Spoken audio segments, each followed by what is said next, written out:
trabalhadores, que são hoje a maioria, assim, onde é que mais emprega psicólogos, para uma atuação mais engajada. E aí sobre políticas públicas, é muito interessante quando vocês falam isso. Qual o papel do profissional dentro das suas, que o seu, quem que é o seu, não é, quem que é o seu, a política pública é para quem? Não é para um cliente, né? Vocês falaram muito bem, eu achei muito interessante, não é para um cliente, e sim para o bem-estar da sociedade. Então, o profissional que trabalha, o psicólogo ou os trabalhadores sociais, né, que trabalham em política pública, eles estão ali para o bem social. Eu não estou ali para agradar um cliente, eu não estou ali para gerar lucro para a empresa, né, para fazer algo para... Né, eu estou ali para o bem-estar. Então, esse é um princípio fundamental para se estar nesse lugar. Se eu sou profissional, estou dentro de qualquer política pública, eu estou ali para a população. Como é que essa minha atuação para ela, e não pensando em ganhos, né, e tal. E aí há uma distância, lógico, né, a sua experiência quando traz lá de Niterói, né, das questões, há uma distância muito grande entre a gestão e quem está lá no atendimento, né? Então, a gestão se preocupa com o território de dados, a gente precisa gerar dados. E quem está lá na ponta, eu tenho que seguir as normativas, eu não posso sair delas, eu tenho que entregar os documentos. Há uma distância muito grande. Eu achei que foi muito rica a fala de vocês. Eu falei assim, não, peraí. E aí que eu acho que... E aí, de onde é que vem essa questão de gestão? A gente tem uma história, né? Você fala do fisiologismo, que é interessante, mas a gente tem uma história muito grande, porque os gestores... ficam algo muito distante. Quando é que a gente se aproxima dos gestores? Sempre um pouco com aquela questão na história do Brasil, né? Lá em cima a gente abaixa a cabeça para conversar, até com o médico, a gente bate a cabeça, sim senhor, né? A gente coloca um patamar de poder quem tem gestor. Eu acho que com trabalhadores sociais, uma discussão que vocês trazem a horizontalidade, né? Enquanto estamos lá no atendimento e o gestor, nós estamos juntos. No dia que a gente começa a quebrar esse paradigma, atuar de forma horizontal, mesmo quem está lá, nós vamos conseguir mais dados. O profissional vai sair dessa questão da rotina do trabalho e vai ver que o trabalho, né, lá no CRAS, por exemplo, vai ver o que ele produz ali, a implicação dele de conhecer aquele território, né, ele pode muito mais atuar com o gestor ali, né, do que simplesmente executar o trabalho assim. Então, parabéns pela mesa, eu acho que foi uma boa discussão. A gente ficaria muito mais tempo discutindo aqui, né, gente?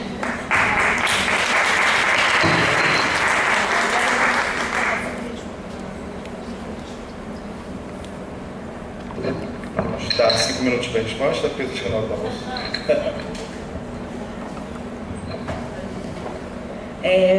Acho que nem vou usar os 5. Assim, Paulo, você pergunta e responde, né?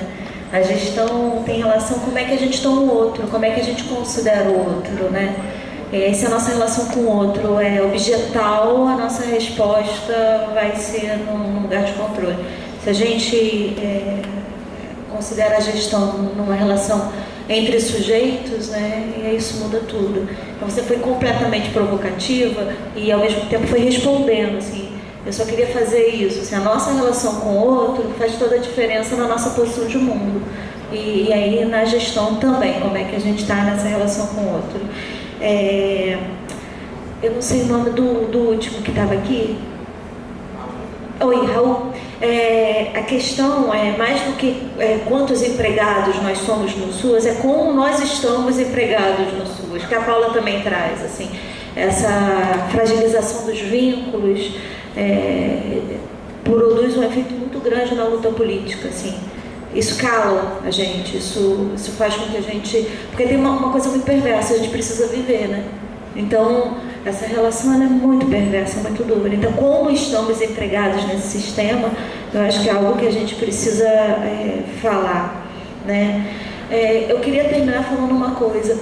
Tem uma coisa que eu penso muito em relação ao Sistema Único de Assistência, porque a categoria que organiza a política, a gente pouco pensa nisso, é uma categoria muito sutil. O que diz o que é a proteção social básica, a proteção social especial, é a categoria do vínculo, né? Assim, mais vinculado, menos vinculado, ou com vínculo rompido, né? E vínculo não é qualquer coisa. Vínculo é aquilo que a gente constrói no tempo, tem uma relação com afeto, tem uma relação com espera. O Pequeno Príncipe tem, a raposa ensina o Pequeno Príncipe claramente, assim, como produzir afeto, né? Você tem que esperar o outro, você tem que estar aqui todo dia. E acho que, em nome da técnica, a gente tem fugido do vínculo, sabe? Nós somos técnicos e aí a gente fica super cheio de dedo em relação ao outro e cheio de dedo em relação a essa vinculação outra, que é na direção do afeto. E como profissionais da psicologia, a gente sabe muito bem, né? É pelo vínculo, né? Seja lá o nome que a gente dá, transferência, mas é pelo vínculo que a gente consegue fazer alguma intervenção. E por último, Carlinha, eu acho que a gente não vai ser engolido, sabe? Não é o psi. Eu acho que a gente já está dentro da boca da baleia, naquela imagem do filme do Pinóquio, que ele fica botando fogo para conseguir sair.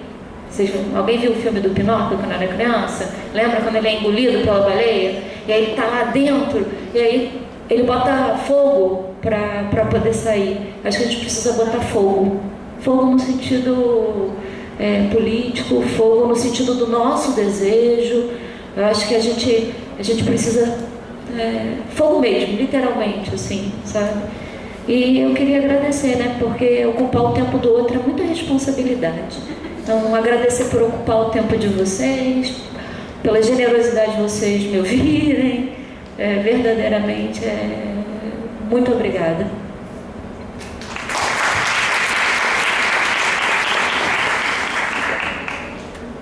Bom, como mobilizar os trabalhadores de SUAS, né? Eu creio que a gente vem tentando fóruns, próprio conselho, daí eu estou falando do lugar da psicologia, mas a gente vem encontrando também nos caminhos pessoas que são bem envolvidas e pessoas que vão, e aí vocês vão me perdoar o que eu vou falar, mas que vão cumprir tecnicamente o seu processo, queiramos nós ou não. A gente provoca, a gente indaga, a gente questiona. Lembra que eu falei que o processo, como a Paula está falando do vínculo, remete aos dois que estão ali. E aí, como é que a gente vai envolvê-los? Eu creio que seja no processo de criar significância. Por quê? O engajamento numa militância ou numa luta ou num processo de alteração de realidade está se aquilo significa algo para. Então, quando eu escolhi ir trabalhar na assistência social, eu tinha escolha pessoal, né? Era a minha visão de mundo pessoal e etc e tal, mas era uma escolha. Assim como eu parto de um princípio ou de uma tese que é totalmente minha e eu assumo a minha responsabilidade nessa fala, de que quando a gente escolhe o lugar que a gente trabalha, mesmo que seja o lugar que está empregando mais, ok?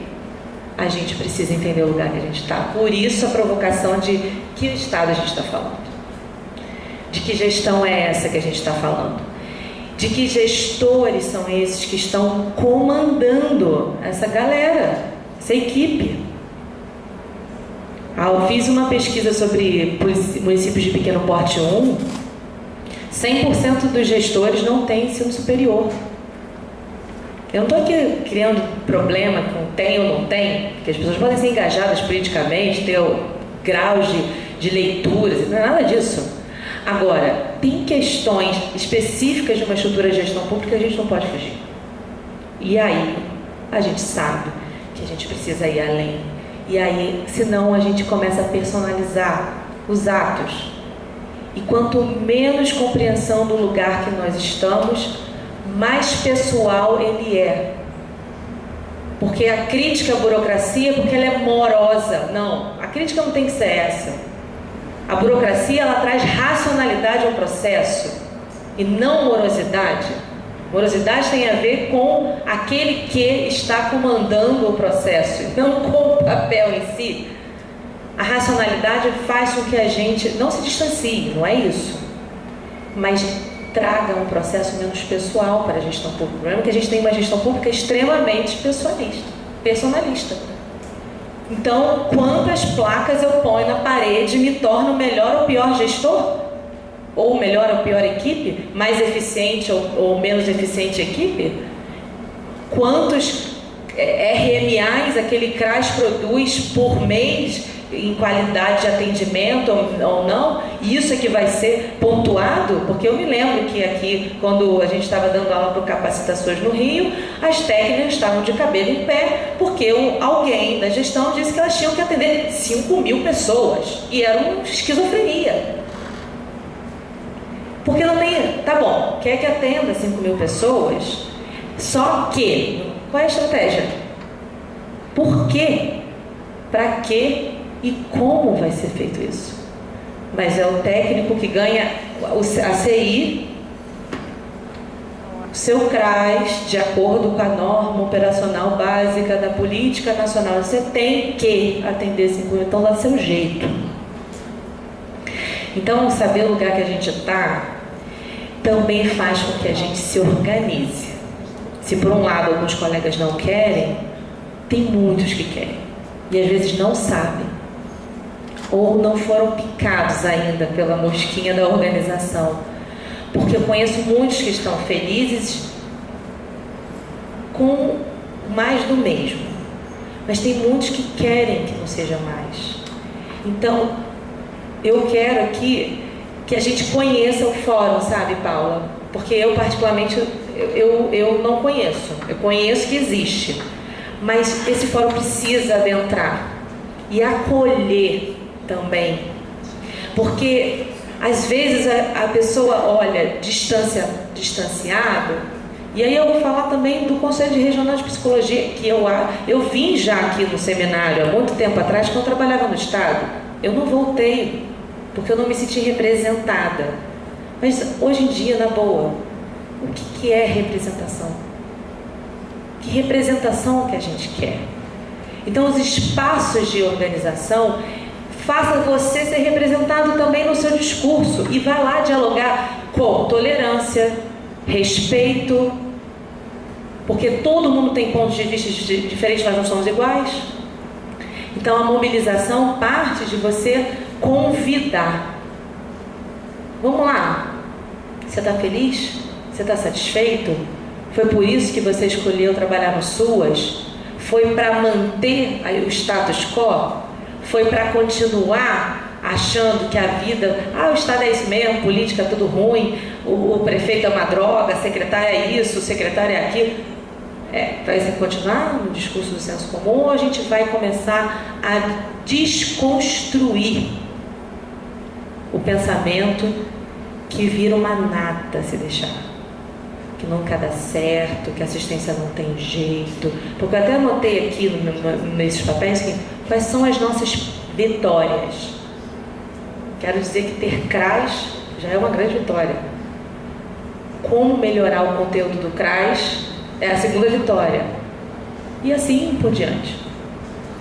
E para fechar, para passar para minha amiga Diana, existe um livro que foi lançado esse ano passado, chamado Gestão Democrática e Serviço Social.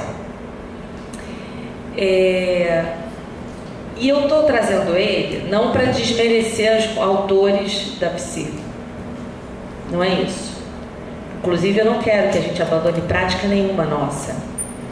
Só acredito que o exercício das funções que nós estamos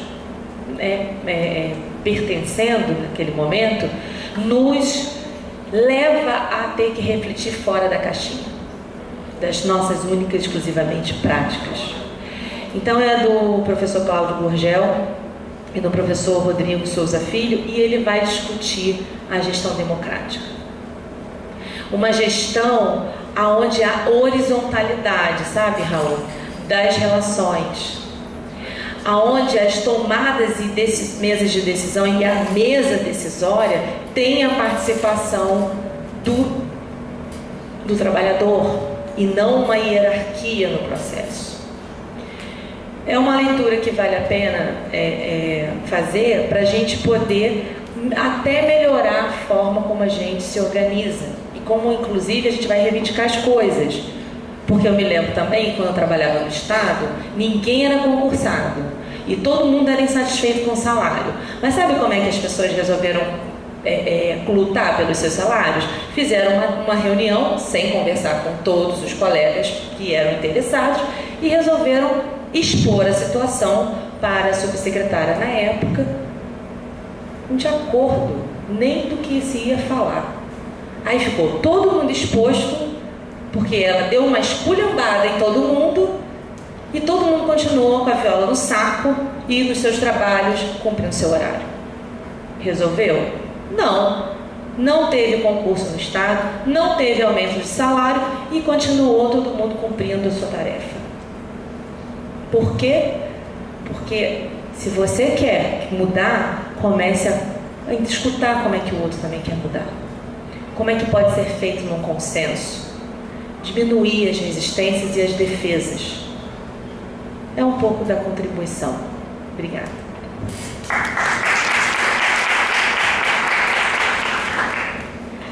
Bom, eu vou só pontuar, vou repetir o que a Paula e a Carla tão contundente colocou. Só uma questão sobre a gestão, né? E aí, respondendo especificamente ao Bira, né? Quando eu evito, em alguns lugares, me pronunciar como gestora, não é por vergonha, pelo contrário. Eu tenho muito orgulho dos lugares por onde eu passo e por onde eu consigo ocupar um cargo de gestão. Mas é porque antes de ser gestora, eu sou trabalhadora social. E aí, assim, eu preciso lembrar isso o tempo todo, porque quando a gente fala com outro colega que tem a mesma formação que a gente, ou que está na mesma categoria de trabalhadores sociais, a gente tem uma escuta. Quando a gente fala com essa pessoa enquanto gestora, essa escuta, de alguma forma, ela começa a ficar prejudicada. E como a Paula colocou, tudo é feito de relações da forma como a gente estabelece o vínculo entre o lugar que a gente ocupa, quem nós somos e com quem nós falamos, né? E fazer gestão democrática não é a tarefa mais fácil do mundo. Inclusive, pode ser uma intenção dos gestores que não tem a resposta. E aí eu vivo isso todos os dias, porque todas as vezes que você coloca uma decisão para ser tomada de forma coletiva, agora menos, né? Agora as pessoas estão mais acostumadas. Existe uma coisa chamada desconfiança, que é muito presente. Você chama os trabalhadores, como eu, para conversar e tomar uma decisão. As pessoas estão com medo de que qualquer coisa que ela fala ali tem uma questão, vira uma questão pessoal, ou se volte contra ela. Isso é muito comum. Então, assim, uma decisão, e aí falando bem objetivamente, uma decisão que é relativamente fácil tomar, porque a gente tem dados para isso, porque a gente tem a fala dos trabalhadores, quando a gente partilha essa decisão com o corpo de profissionais que está ali, isso tem uma engrenagem. É claro que é a minha escolha, enquanto gestora e enquanto trabalhadora social. Eu só estou falando que isso torna tudo um pouco mais difícil. E isso não tem nada a ver com a capacidade técnica, né, como o Paulo falou, tem a ver com a capacidade, dificuldade de relacionar e ver o outro com o mesmo objetivo que você, apenas ocupando um lugar diferente naquele momento. E eu acho que isso a gente precisa pensar. Então não é por vergonha não, tá, Vira? Na verdade é um cuidado, e é claro que nem sempre a gente consegue fazer dessa forma, mas é uma escolha, né, de me ver muito mais como trabalhadora social nesse sistema do que como gestora. E uma outra questão que eu acho que foi muito bem colocada aqui na primeira mesa, né, não dessa forma, mas que Paula e Carla também traz, é as nossas crises de identidade enquanto ocupamos esse espaço de serviço público, né? E o tempo todo, enquanto a gente está no serviço público, seja no legislativo, seja no executivo ou mesmo no judiciário, é a gente realimentar essa fala de que o Estado ele é só o opressor e só o dominador. Mas nós somos agentes desses Estados. né? Então, se a gente reproduz isso, se a gente não desburocratiza o nosso atendimento, se eu não consigo olhar para o usuário e ver nele uma pessoa que é capaz de trazer solução para a sua própria vida e não me ver como um especialista, né, de que eu vou dizer para esse sujeito o que ele precisa fazer, eu também estou tendo uma postura de dominação. Quando eu não atendo uma usuária no CRAS por demanda espontânea que ela chegou, porque ela mora em outro bairro, eu também estou fortalecendo esse discurso, essa burocratização e esse não atendimento à demanda da população. É só para a gente poder compartilhar, a gente compartilha poder, a gente compartilha decisão e a gente compartilha também responsabilidades, que são mútuas, né? Que são contínuas, que se expressam ali no dia a dia, talvez muito mais no atendimento direto do que na gestão. E por fim, só para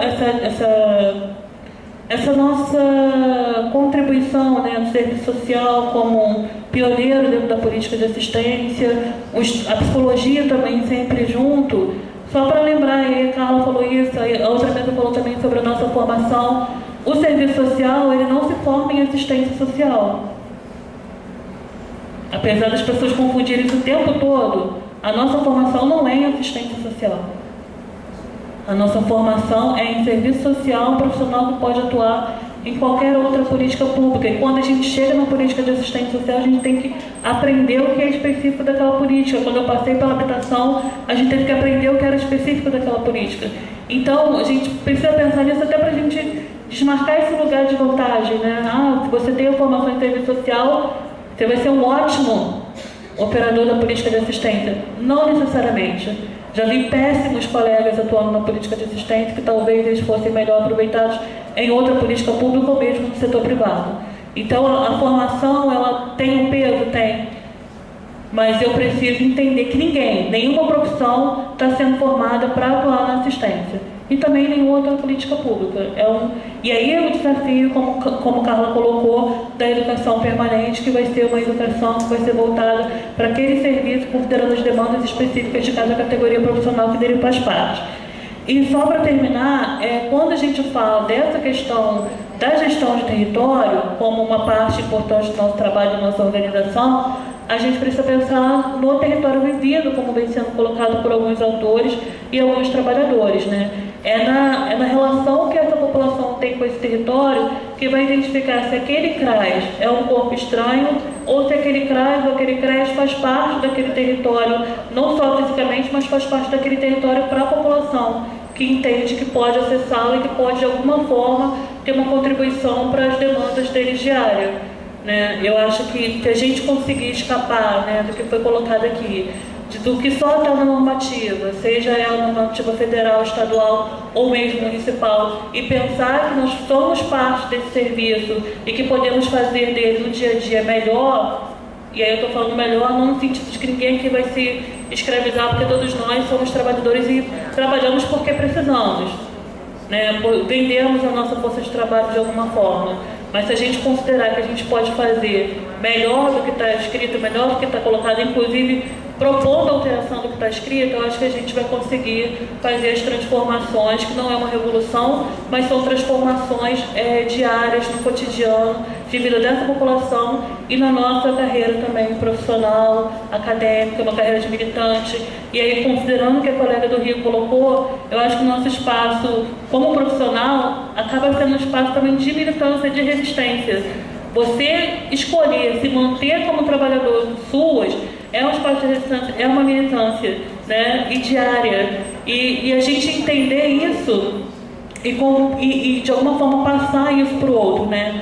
Aquele profissional que não entende a permanência do SUAS como militância, ele de verdade ele pode inclusive ser melhor remunerado e melhor aproveitado em outro espaço, né? Quem escolhe estar no SUAS está escolhendo brigar, está escolhendo de fato se colocar numa linha de frente que talvez seja a única voz que esse usuário vai ter em outros espaços que não naquele espaço daquele território de violência e vulnerabilidade que ele está vivendo. Mas é isso, eu espero a gente se encontrar, né, em outros momentos, em outros campos de luta, para a gente continuar nessa defesa do SUAS em nosso estado e no todo o território nacional. Muito obrigada, tá?